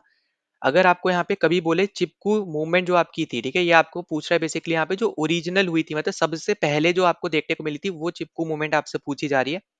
तो ये हमें देखने को मिली थी लगभग, आप देखोगे यहाँ पे 260 ईयर्स पहले, ठीक है, यहाँ पे 260 ईयर्स पहले आपको ये देखने को मिली थी, और ये आपकी हुई थी यहाँ पे राजस्थान में, ठीक है, क्योंकि ये जनरली आप देखोगे तो अगर आप गूगल वगैरह पे भी सर्च करके देख सकते हो, देखना हो तो आपको देखने को मिलेगा कि ये आपकी जो चिपकू मूवमेंट है ये आपकी शुरू हुई थी उत्तराखंड में। पर वो जो आपकी मूवमेंट है वो बेसिकली हम बात करते हैं मॉडर्न टाइम्स में, ठीक है, क्योंकि हम यही क्वेश्चन आपको जनरली पूछता भी है, पर यहाँ पे आपको जो पूछा है ये आपको ओरिजिनल पूछ रखा है, क्योंकि आपको कहीं पे भी यहाँ पे नहीं बताया कि आपके मॉडर्न टाइम की पूछ रहा है या फिर ओरिजिनल पूछ रहा है, पर आपको ऑप्शन में भी अगर आप देखोगे तो उत्तराखंड नहीं दे रखा है, ठीक है। तो आपका यहाँ पे अगर मॉडर्न टाइम में अगर आपसे पूछे कि मॉडर्न टाइम की आपकी जो चिपकू मूवमेंट थी ये आपकी कहाँ पे हुई थी, अगर आपसे ये पूछता है, जैसे मैंने आपको बताया, आपको यहाँ पे याद रखना है ये आपकी हुई थी यहाँ पे उत्तराखंड में, और ईयर भी याद रख लो यहाँ पे 1973, ठीक है। और लीडर आपके यहाँ पे इंपॉर्टेंट रहेंगे तो इनका नाम जरूर याद रख लेना, ठीक है। तो लीडर आपके यहाँ पे इंपॉर्टेंट है, इनका नाम है यहाँ पे सुंदर लाल बहुगुणा, ठीक है, सुंदर लाल बहुगुणा, बहुगुणा, ठीक है। तो यहाँ पे लीडर इंपॉर्टेंट है तो इनका यहाँ पे जरूर याद रख लेना नाम। अब जैसे यहाँ पे मैंने बताया कि आपकी यहाँ पे जो ओरिजिनल मूवमेंट थी, ठीक है, जो हम बात कर रहे हैं यहाँ पे, जो आपको क्वेश्चन भी पूछा हुआ है, तो यहाँ पे ये शुरू हुई थी राजस्थान में, और यहाँ पे कौन सी कम्युनिटी ने यहाँ पे शुरू की थी, तो ये भी याद रखना है, ये थी आपकी यहाँ पे बिश्नोई कम्युनिटी, ठीक है, बिश्नोई कम्युनिटी, ठीक है। तो ये भी पॉइंट आपको यहाँ पे याद रख लेना है। अब इसमें बेसिकली यहाँ पे होता क्या था, अगर आपसे ये पूछा जाए, ठीक है, तो यहाँ पे बेसिकली क्या होता था कि आपके जो इस पर्टिकुलर आपकी बिश्नोई कम्युनिटी के जो आपके मेंबर्स थे, ठीक है, राजस्थान में हम बेसिकली क्योंकि बात कर रहे हैं, तो इनको अगर आपसे बोले कि लीड कौन करता था, ठीक है, यहाँ पे लीड आपको यहाँ पे पूछा जा सकता है कि लीड कौन यहाँ पे करता था, तो इनका नाम था यहाँ पे अमृता देवी, ठीक है।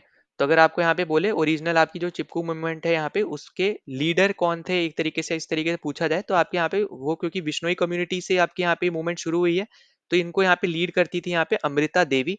और इनका यहाँ पे बेसिकली यहाँ पे कहना सिर्फ यहाँ पे सिंपल सा ये था कि जो हमारे पेड़ हैं, ठीक है, हमें उनको प्रोटेक्ट करके रखना चाहिए, ठीक है। बस यहाँ पे जो आपकी चिपकू मूवमेंट है वो यहाँ पे एक तरीके से आप समझो कि पेड़ वगैरह को प्रोटेक्ट करने के लिए यहाँ पे आपकी शुरू की गई थी, ठीक है। यहाँ पे क्योंकि डिफॉरेस्टेशन बहुत ज्यादा बढ़ रहा था, कटिंग ऑफ ट्रीज बेसिकली हम जो बोलते हैं, तो डिफॉरेस्टेशन टर्म भी आपको याद रखनी है। तो ये क्योंकि बहुत ज्यादा बढ़ रहा था तो यहाँ पे उसकी वजह से यहाँ पे लोगों को बहुत ज्यादा यहाँ पे इश्यूज भी हो रहे थे। आप देखोगे यहाँ पे डिफॉरेस्टेशन के बहुत ज्यादा आपके यहाँ पे अच्छे पॉइंट्स नहीं होते, डिसएडवांटेजेस भी आपके अच्छे खासे होते हैं। तो यहाँ पे इन सब रीजंस की वजह से आप देखोगे यहाँ पे ये सब आपकी मूवमेंट शुरू हुई थी, और आपका यहाँ पे अमृता देवी यहाँ पे क्या हो गई, यहाँ पे ये है लीडर, ठीक है। तो ये पॉइंट्स आपके लिए यहाँ पे इंपॉर्टेंट है, और इनका काम क्या था यहाँ पे सेव करना ट्रीज का, ठीक है। तो सेव ट्रीज ये आप यहाँ पे स्लोगन के तौर पे याद रख सकते हो कि ट्रीज के रिस्पेक्ट में आपकी ये मूवमेंट थी, ट्री को सेव करना है वगैरह। सॉइल का यहाँ पे डिकम्पोजिशन वगैरह यहाँ पे बहुत मतलब एक बहुत ज्यादा आप बोल सकते हो, यहाँ पे इसके ऊपर हम डिस्कस करेंगे क्योंकि ये ज्योग्राफी का यहाँ पे क्वेश्चन बन जाएगा, पर यहाँ पे क्योंकि स्टैटिक पूछ रखा है ऊपर ऊपर से, तो इसलिए मैं आपको बस इतना बता रहा हूँ। तो हम आगे जब ज्योग्राफी वाला मैं आपको कराऊंगा ना, तो वहाँ पे हम थोड़ा डिस्कस कर लेंगे सॉइल के टाइप्स वगैरह, क्योंकि उसके ऊपर भी क्वेश्चन बनते हैं, तो वो भी हम यहाँ पे डिस्कस कर लेंगे। एलुवियल सॉइल वगैरह होता है आपका, माउंटेनियस वाला लेटराइट हो गया, ठीक है। इसके अलावा ब्लैक सॉइल है, रेड सॉइल है, तो यहाँ पे जितने भी इंपॉर्टेंट सॉइल्स वगैरह है वो सब भी हम लोग यहाँ पे डिस्कस कर लेंगे, ठीक है। अभी के लिए बस यहाँ पे इतना छोटा से पॉइंट याद रखो, क्योंकि यहाँ पे कंफ्यूजन रहती है, इसलिए मैंने यहाँ पे ये वाला क्वेश्चन आपके लिए यहाँ पे लिया था। तो यहाँ पे अपना राइट आंसर है यहाँ पे फर्स्ट ऑप्शन, राजस्थान में आपकी ओरिजिनल वाली शुरू हुई थी। मॉडर्न डेज अगर पूछे तो आपकी हुई थी उत्तराखंड में 1973 में। ना अगले क्वेश्चन में देखो आपसे पूछा जा रहा है यहाँ पे कि 2015 में अंडरग्राउंड ग्लेशियर्स ऑफ वाटर, यहाँ पे बेसिकली यहाँ पे फ्रोजन वाटर यहाँ पे साइंटिस्ट के द्वारा या फिर आप बोल सकते हो रिसर्चर्स के द्वारा यहाँ पे डिस्कवर किए गए थे कौन से प्लेनेट पे, तो ये आपसे पूछा जा रहा है। तो यहाँ पे अपना राइट आंसर है यहाँ पे मार्स, ठीक है। और उस टाइम पे इसलिए यहाँ पे क्योंकि उसका आप देखोगे ना, तो यहाँ पे वाटर के रिस्पेक्ट में यहाँ पे बहुत ज्यादा चीजें उस पे यहाँ पे डिस्कवर करने की यहाँ पे कोशिश करी गई है मार्स वगैरह पे। तभी वहाँ पे बेसिकली अभी आप देखोगे कि वहाँ पे उस पर्टिकुलर प्लेनेट पे यहाँ पे बात करी जा रही है कि यहाँ पे ह्यूमन सेटलमेंट यहाँ पे होना चाहिए, शुरू कैसे होगा, मतलब बहुत सारी चीजें यहाँ पे डिस्कस करी गई है, क्योंकि वहाँ पे पानी की खोज इनको यहाँ पे देखने को मिली थी, ठीक है, डिस्कवरी यहाँ पे हुई थी। अब इसके रिगार्डिंग अगर आप देखोगे ना, यहाँ पे इंपॉर्टेंट चीज हम डिस्कस करेंगे, पर मैंने आपका यहाँ पे एक नीचे क्वेश्चन भी लिख रखा है। ये आपका यहाँ पे आया हुआ क्वेश्चन है, ये दोनों आपके आए हुए क्वेश्चन है, पर यहाँ पे आपको देखो जो नीचे मैंने लिख रखा है ना, इसके बारे में आपको यहाँ पे 110% पता होना चाहिए, ठीक है। अब यहाँ पे देखो आपसे क्या पूछ रहा है कि जो आपके यहाँ पे फादर कौन है यहाँ पे इंडियन स्पेस प्रोग्राम के, तो यहाँ पे इनका नाम अच्छे से याद रख लो, यहाँ पे इनका नाम है विक्रम साराभाई, ठीक है। तो यहाँ पे इनका नाम अच्छे से याद रख लो। बाकी जो आपका इसरो वगैरह है, इसके ऊपर हम यहाँ पे अलग से क्वेश्चन डिस्कस करेंगे, क्योंकि आपको यहाँ पे अभी हाल फिलहाल में इसरो को अवार्ड भी मिला है यहाँ पे 2024 में आईएएफ से। तो उसके ऊपर भी हम यहाँ पे थोड़ा डिस्कशन करेंगे। चंद्रयान 3 के जो आपके यहाँ पे लैंडिंग पॉइंट्स थे, उनके यहाँ पे जो नाम थे, उनके ऊपर हम यहाँ पे डिस्कस करेंगे। क्या नाम था आपका रोवर का, लैंडर का? तो ये सब चीजें आपके यहाँ पे इंपॉर्टेंट है, ठीक है। फिर आपके यहाँ पे आने वाले मिशन कौन से, वो सब हम यहाँ पे एक क्वेश्चन हम आगे करेंगे यहाँ पे आने वाले वीडियोस में। तो वहाँ पे इसरो से रिलेटेड जो इंपॉर्टेंट चीजें आपसे पूछी जा सकती हैं एक्सपेक्टेड, और जो यहाँ पे पूछी गई हैं। अब जैसे ये वाला क्वेश्चन भी आप इसरो से कनेक्ट कर सकते हो, ठीक है, जो मैंने यहाँ पे नीचे दे दिया है। ये वाला क्वेश्चन जहाँ पे आपसे father of Indian space program पूछ रहा है, तो ये भी आप इसरो से कनेक्ट कर सकते हो। तो इसके थ्रू भी हम लोग यहाँ पे डिस्कस कर सकते थे, ठीक है। पर यहाँ पे बहुत सारा आपके यहाँ पे नॉलेज है उससे रिलेटेड। तो वो हम आने वाले यहाँ पे वीडियोस में एक दो क्वेश्चन के साथ कंप्लीट इसरो को हम लोग यहाँ पे डिस्कस कर लेंगे कि क्या क्या आपसे यहाँ पे पूछा जा सकता है। अब यहाँ पे क्योंकि आपको प्लैनेट्स दे रखे हैं, तो इनके बारे में थोड़ा हम लोग यहाँ पे डिस्कस कर लेते हैं। तो देखो, सबसे पहले तो आपको यहाँ पे क्या याद रखना है कि जो अगर आपसे पूछता है यहाँ पे कि टेरेस्ट्रियल या फिर इनर प्लैनेट्स कौन कौन से हैं, ठीक है, आपसे दो टर्म्स बेसिकली पूछेगा। या तो आपको टेरेस्ट्रियल प्लैनेट्स बोल देगा, या फिर इनर प्लैनेट्स आपको टर्म दे देगा। फिर दूसरी टर्म आपको यहाँ पे दे सकता है कि गैस जायंट प्लैनेट्स कौन कौन से हैं, या फिर आपको दे देगा यहाँ पे आउटर प्लैनेट्स कौन कौन से हैं, ठीक है। तो यहाँ पे दोनों ही आपको यहाँ पे याद रख लेने, जो आपको यहाँ पे मैं बता रहा हूँ अब, ठीक है। तो देखो, सबसे पहले हम लोग यहाँ पे देखेंगे टेरेस्ट्रियल प्लैनेट्स या फिर इनर प्लैनेट्स। तो यहाँ पे आपको ना वो सारे प्लैनेट्स याद याद रखने हैं जो आपके सन के बहुत ज्यादा करीब हैं। जैसे आपका मरकरी आ गया पहला, फिर वीनस आपको देखने को मिलता है, फिर आपको अर्थ देखने को मिलता है, और फिर आपको यहाँ पे मार्स देखने को मिलता है, ठीक है। अब इसके बाद आपको पता होगा कि ये मैं सीक्वेंस बता रहा हूँ, ठीक है। सबसे पहले आपका मरकरी है, फिर वीनस है, अर्थ है, फिर मार्स है। इसके बाद आपको एक बीच में एस्ट्रॉइड बेल्ट देखने को मिलती है, ठीक है। अब एस्ट्रॉइड बेल्ट के इस तरफ में जो सन के पास में चार प्लैनेट है, वो आपके यही चार हैं। और इसलिए इनको यहाँ पे इनर प्लैनेट्स बोला जाता है और टेरेस्ट्रियल प्लैनेट बोला जाता है। वहीं पे जब एस्ट्रॉइड बेल्ट के हम दूसरी तरफ जाएंगे ना, तो वहां पे जितने भी प्लैनेट्स आपको देखने को मिल रहे हैं, तो उनमें गैसेस बहुत ज्यादा आपको यहाँ पे देखने को मिलेंगी। साथ ही साथ इसी वजह से उसको आउटर प्लैनेट्स का नाम भी दिया गया, क्योंकि वो आपके एक तरीके से आप समझो कि एस्ट्रॉइड बेल्ट से थोड़ा बाहर की तरफ है, ठीक है। तो ये आपके लिए यहाँ पे इंपॉर्टेंट पॉइंट हो गए।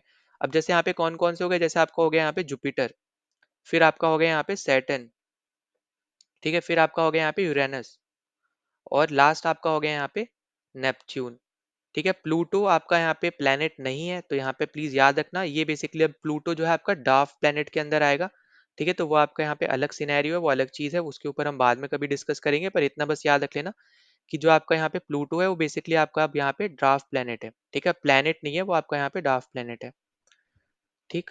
तो आपके यहाँ पे ये 8 प्लैनेट है जो आपको यहाँ पे याद रखने हैं, और इसी सीक्वेंस में याद रखने हैं। सबसे पहले मरकरी, वीनस, अर्थ, मार्स, फिर आपका एस्ट्रॉइड बेल्ट आती है।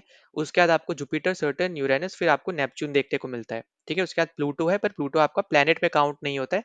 अगर हम नए टर्म्स एंड कंडीशंस अगर हम देखें अपने यहाँ पे प्लैनेट्स के साइज, स्पेस वगैरह, यहाँ पे मास वगैरह, उन सब के रिस्पेक्ट में जो भी यहाँ पे रिसर्चर्स ने यहाँ पे रखा है, ठीक है, उसके अकॉर्डिंग। अब जैसे मैंने आपको बताया था कि आपका जो मरकरी है सबसे क्लोजेस्ट है, तो सब जब सबसे क्लोजेस्ट है वो, और आपको पता है कि हर आपका जो प्लेनेट है वो सन के चारों तरफ चक्कर लगाता है। अब जो सबसे पास होगा, ऑब्वियस सी बात है कि उसको कम टाइम लगेगा सन का चक्कर लगाने में, है ना।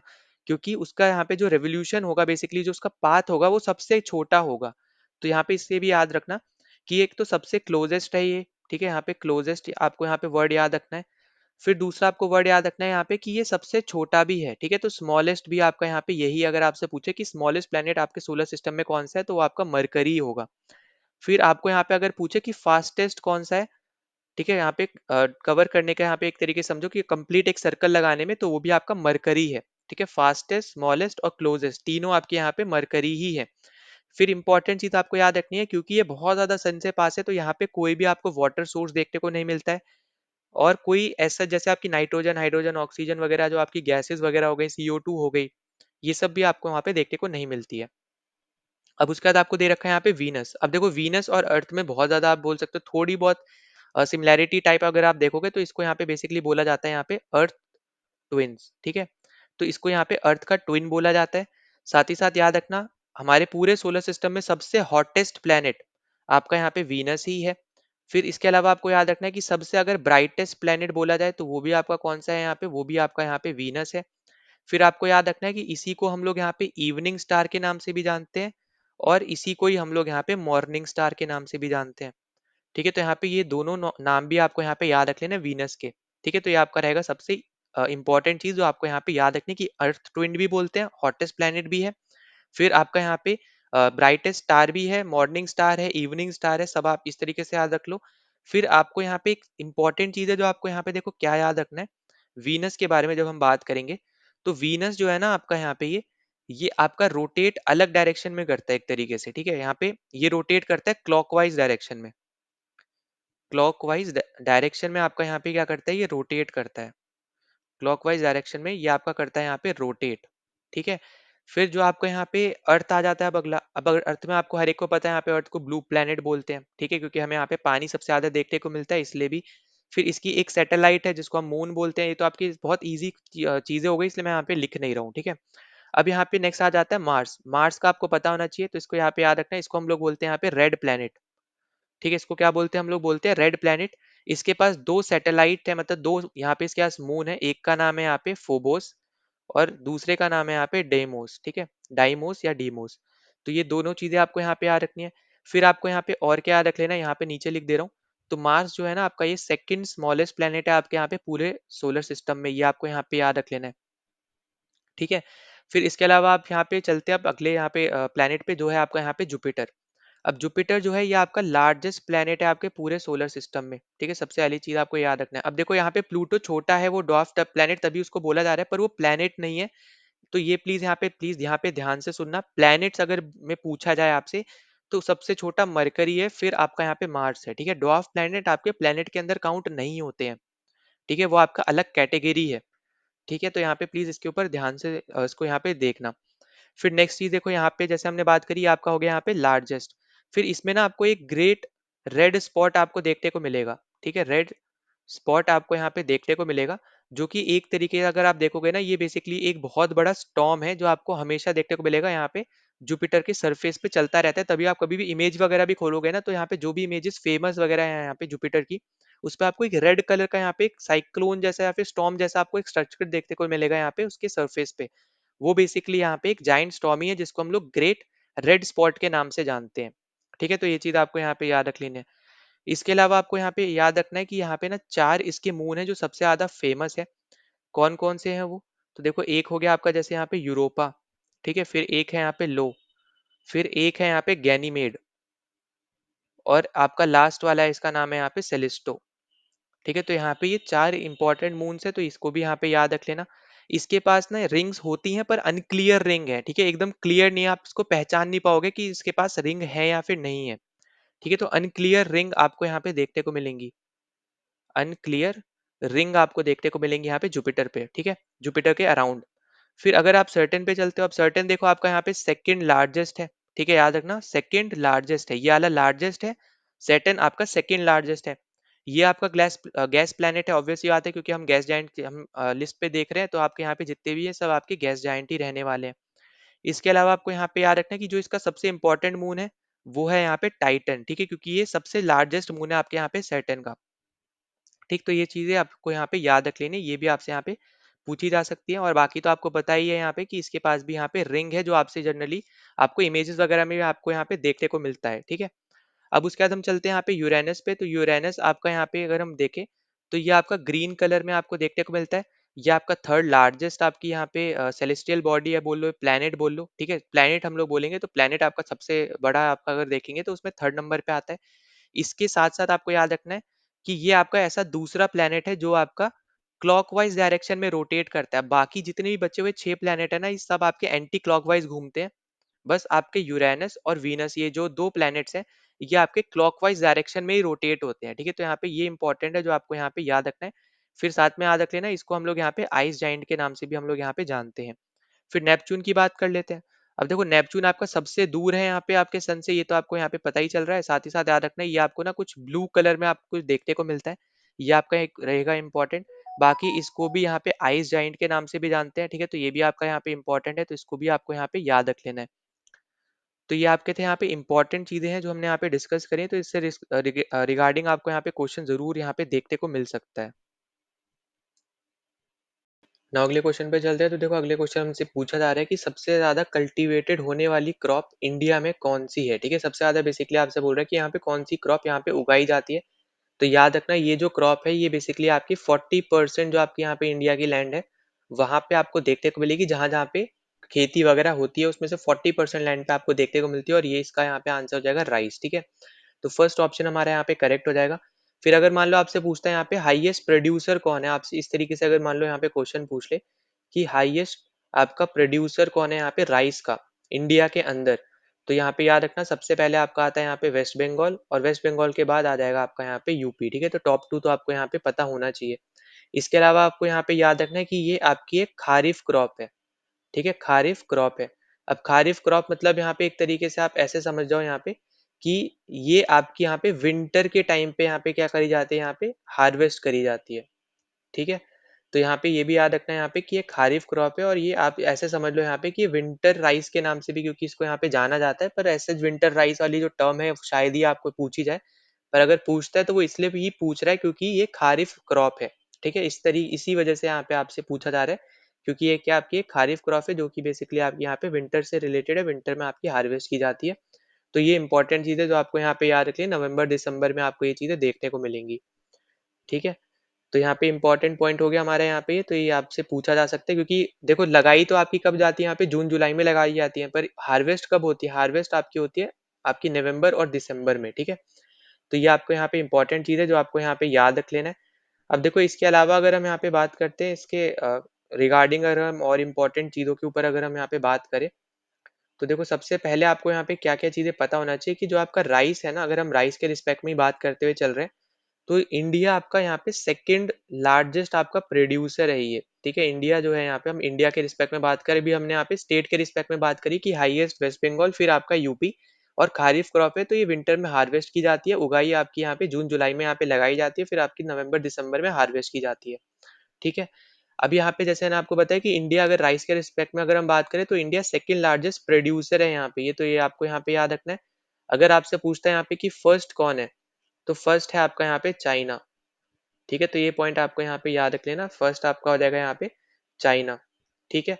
फिर देखो इसके अलावा अगर आपसे बोले, अब जैसे यहाँ पे यूपी था, ठीक है, अब यूपी के अलावा देखोगे आप तो आंध्र प्रदेश आपको देखने को मिलेगा, फिर आपको यहाँ पे बिहार भी आपको देखने को मिलता है, तो ये भी पॉइंट आप याद रख सकते हो, वरना टॉप 2 अगर आप एटलीस्ट याद रखो तो ज़्यादा अच्छा रहेगा। इसके अलावा अगर हम यहाँ पे जैसे वीट की बात करें, तो वीट के केस में भी अगर आप देखोगे ना, इंडिया सेकंड लार्जेस्ट प्रोड्यूसर ही है, ठीक है। इंडिया आपका यहाँ पे भी इस पर्टिकुलर आपके क्रॉप में भी आपका इंडिया सेकंड लार्जेस्ट ही आता है, और फर्स्ट में यहाँ पे भी अगर आप देखोगे तो यहाँ पे भी है आपका चाइना, ठीक है। तो ये पॉइंट भी आपको यहाँ पे याद रख लेना, ये आपका यहाँ पे इंपॉर्टेंट हो जाएगा। फिर अगर हम इसी के रिस्पेक्ट में स्टेट्स में बात करें कि स्टेट्स में आपका यहाँ पे हाईएस्ट प्रोड्यूसर कौन है, तो देखो सबसे पहले अब यहाँ पे आपको देखने को मिलेगा यहाँ पे यूपी, फिर आपको देखने को मिलेगा पंजाब, ठीक है। फिर पंजाब के बाद आपका जैसे आ जाएगा यहाँ पे मध्य प्रदेश, मध्य प्रदेश के बाद अगर आप देखोगे जैसे आपका आ जाएगा यहाँ पे हरियाणा। अब यूपी और पंजाब आपको पता होगा हाई वैरायटी ईल्ड सील्ड्स वाला जो आपका यहाँ पे टॉपिक भी अगर आपने कभी कवर किया होगा ग्रीन रेवोल्यूशन से रिलेटेड, तो उसमें आपको यहाँ पे पता होगा जो आपके यहाँ पे ग्रीन रेवोल्यूशन हुआ था, तो ज्यादातर आपकी जो प्रोडक्शन वाली चीजें है ना, जो आपके यहाँ पे खेती बाड़ी है, सबसे ज्यादा आपको यूपी और आपके पंजाब रीजन में सबसे ज्यादा प्रोडक्शन देखने को मिलेगा यहाँ पे ग्रीन रेवोल्यूशन से वीट का, ठीक है। तो गेहूं का आपको यहाँ पे ये चीजें देखने को मिलेंगी, तो ये आपको यहाँ पे याद रख लेना है। इसके अलावा देखो आपसे यहाँ पे एक पूछता है शुगर केन का, तो शुगर केन से रिस्पेक्ट में आपको याद रखना है कि यहाँ पे भी जो इंडिया है ये आपका सेकंड नंबर पे ही है, ठीक है। शुगर केन में भी सेकंड लार्जेस्ट प्रोड्यूसर है आपका यहाँ पे शुगर केन का, पर यहाँ पे अब फर्स्ट कौन आ जाएगा, अब यहाँ पे फर्स्ट है आपका ब्राजील, ठीक है। यहाँ पे चाइना नहीं है, अब यहाँ पे आ जाएगा यहाँ पे ब्राजील। तो ये आपका यहाँ पे इंपॉर्टेंट 3 इंपॉर्टेंट क्रॉप्स है, तो प्लीज इसको यहाँ पे ध्यान से देख लेना, ठीक है। यहाँ से आपसे क्वेश्चन पूछे जा सकते हैं, बाकी जो आपकी क्रॉप्स और रह गई हैं वो हम आगे डिस्कस कर लेंगे जो जो इंपॉर्टेंट है। बाकी एज सच आपके यहाँ पे जो इंपॉर्टेंट ये तीनों क्रॉप्स रहने वाली है, राइस वीट और रागी, इनके बारे में आपको यहाँ पे पता होना चाहिए। तो यहाँ पे हमारा आंसर क्या हो जाएगा, यहाँ पे फर्स्ट ऑप्शन सबसे ज्यादा आपके यहाँ पे कल्टिवेटेड जो क्रॉप है ये आपकी होती है यहाँ पे राइस, ठीक है। तो ये आपका हो जाएगा ऑप्शन नंबर 1। ना अगले क्वेश्चन पे चलते हैं, तो देखो अगला क्वेश्चन आपसे बोल रहा है कि ओल्डेस्ट आपकी ऑयल फील्ड आपको कहाँ देखने को मिलती है, यहाँ पे एशिया की बेसिकली यहाँ पे बात करी जा रही है। तो देखो सबसे पहले तो आपको यहाँ पे ऑप्शन से ये पता चल गया कि एशिया की सबसे पुरानी या सबसे पहली ऑयल फील्ड जो है वो आपकी इंडिया में ही है। अब इंडिया में कौन से स्टेट में, तो याद रखना ये आपको देखने को मिलता है यहाँ पे असम में। असम में आपको देखने को मिलती है यहाँ पे दिगबोई ऑयल फील्ड, ठीक है। दिगबोई ऑयल फील्ड आपको यहाँ पे देखने को मिलती है, जिसके ऊपर बेसिकली यहाँ पे आपसे पूछा जा रहा है क्वेश्चन। और इसकी फाउंड यहाँ पे फाउंड कब हुई है, तो 1867 में बेसिकली यहाँ पे फाउंड हुई थी, जहाँ पे एक ना जो आपकी गवर्नमेंट है उस टाइम पे, जो आपकी गवर्नमेंट यहाँ पे हुआ करती थी ब्रिटिश एम्पायर के अंदर, तो उसने अपने इंजीनियर्स बेसिकली यहाँ पे भेजे थे, असम रेलवेज और आपके ट्रेडिंग कंपनी ने मिलके, जहाँ पे इन इंजीनियर्स ना जब ये लाइन बिछाने गए, क्योंकि इनका काम तो यहाँ पे क्या था, ट्रेन की यहाँ पे जो लाइंस वगैरह होती है वो यहाँ पे लगाना था, ताकि यहाँ पे इम्प्रूवमेंट हो पाए, बेसिकली यहाँ पे जो आपके रेलवेज का यहाँ पे जो इंफ्रास्ट्रक्चर है वो यहाँ पे थोड़ा सा इंक्रीज करे इनके अकॉर्डिंगली, ठीक है। यहाँ पे नॉर्मल लोग की तो यहाँ पे अलग चीज है। तो यहाँ पे ये रेलवे लाइन बेसिकली यहाँ पे लगाने जा रहे थे, और रेलवे लाइन ये लोग कहाँ से कहाँ लगा रहे थे, अगर आपसे मान लो इस तरीके से कुछ पूछ ले तो ये आपको याद रख लेना है। तो ये था आपका यहाँ पे डिब्रूगढ़ से लेके मार्घेरेटा तक, ठीक है। तो यहाँ पे इस पर्टिकुलर रेलवे लाइन को यहाँ पे ये लगाने जा रहे थे, पर इसी के दौरान बेसिकली यहाँ पे इन्होंने दिग्बोई ऑयल फील्ड को यहाँ पे क्या किया, यहाँ पे फाउंड किया, ठीक है। तो यहाँ पे प्लीज इसको यहाँ पे ध्यान से सुनना। इन्होंने दिग्बोई ऑयल फील्ड को 1867 में यहाँ पे ढूंढा था, जब जो आपकी ट्रेडिंग कंपनी और असम जो आपकी यहाँ पे रेलवेज थी उस टाइम पे, ठीक है। तो यहाँ पे चलो मैं ऊपर लिख दे रहा हूँ, असम रेलवेज और आपकी यहाँ पे ट्रेडिंग कंपनी, ठीक है। यहाँ पे Assam railways and trading company basically जो आपकी है, Assam railways and trading company जो है आपकी, तो इसने अपने इंजीनियर्स यहाँ पे भेजे थे रेलवे लाइन को बिछाने के लिए। पर उसी रेलवे लाइन को बिछाते के टाइम पे ही इन्होंने क्या फाउंड किया था, यहाँ पे दिग्बोई ऑयल फील्ड यहाँ पे इन्होंने फाउंड किया था, और इसलिए यहाँ पे इसको इंडिया का बोल लो, पूरे एशिया का बोल लो आप, पहला और सबसे ओल्डेस्ट ऑयल फील्ड के नाम से भी यहाँ पे जाना जाता है, ठीक है। तो ये आपके इंपॉर्टेंट पॉइंट है, तो प्लीज इसको बिल्कुल भी आपको यहाँ पे भूलना नहीं है। और रेलवे लाइन कहाँ से कहाँ तक जाती है, तो ये भी पॉइंट आपको बिल्कुल नहीं भूलना है। तो ये है आपके यहाँ पे, ये बेसिकली आए थे डिब्रूगढ़ से लेके मार्गरेटा तक लाइन बिछाने के लिए, पर इनको यहाँ पे मिल गई थी दिग्बोई ऑयल फील्ड, ठीक है। तो यहाँ पे बस इतना सा ही आपसे पूछा जा रहा था। तो हमने यहाँ पे 10 क्वेश्चन हमने डिस्कस करे हैं, पर आपको यहाँ पे क्लियरली दिख रहा होगा कि हमने 10 से ज्यादा फैक्ट्स भी हमने यहाँ पे कवर किए हैं। अब अगर आपको इसकी पीडीएफ चाहिए तो यहाँ पे टेलीग्राम चैनल यहाँ पे इसको ज्वाइन कर सकते हो, वरना लिंक मैंने डिस्क्रिप्शन में दे रखा है, उसको ज्वाइन कर लेना। अगर आप पहली बार चैनल पे आए तो प्लीज सब्सक्राइब कर देना, वीडियो को शेयर, वीडियो को लाइक कर देना, ताकि ज्यादा से ज्यादा लोगों तक यहाँ पे वीडियो पहुंच पाए, उनकी भी यहाँ पे हेल्प हो पाए। और टेलीग्राम चैनल का लिंक नीचे डिस्क्रिप्शन में, उसको यहाँ पे ज्वाइन कर लेना। उसमें आपको एक्जैक्टली फ्री पीडीएफ आपको देखने को मिल जाएंगी, कुछ भी आपको सब्सक्रिप्शन फीस वगैरह देने की जरूरत नहीं पड़ेगी। पर यहाँ पे बस मैं आपको एक ही चीज बोलूंगा कि वीडियो देखते देखते आप यहाँ पे पीडीएफ देखना, या फिर वीडियो देखते देखते पहले आप अपने नोट्स बना लो, क्योंकि अपने नोट जब आप खुद बनाओगे तभी आपको ज्यादा चीजें यहाँ पे रिमेम्बर रहेंगी, ठीक है। अगर आप दूसरों के नोट्स ही बस पढ़ते रहोगे तो उससे आपके यहाँ पे ज्यादा चीजें क्लियर नहीं रहेंगी, या फिर आपको ये हो सकता है कि यहाँ पे इसने ये क्यों लिखा, ठीक है। इस तरीके से आपके दिमाग में चल सकती हैं चीजें कि यहाँ पे ये चीजें क्यों लिखी है, ठीक है। तो यहाँ पे इसलिए मैं आपको बोलता हूँ हमेशा कि वीडियो पहले देखो, वीडियो देखते देखते या तो पीडीएफ कर लो, या फिर वीडियो देखते देखते अपने नोट्स बनाओ, अपने लैंग्वेज में बनाओ, तो आपको ज्यादा चीजें अच्छे से यहाँ पे क्लियर होंगी। तो चलो मिलते हैं नेक्स्ट वीडियो में। जय हिंद।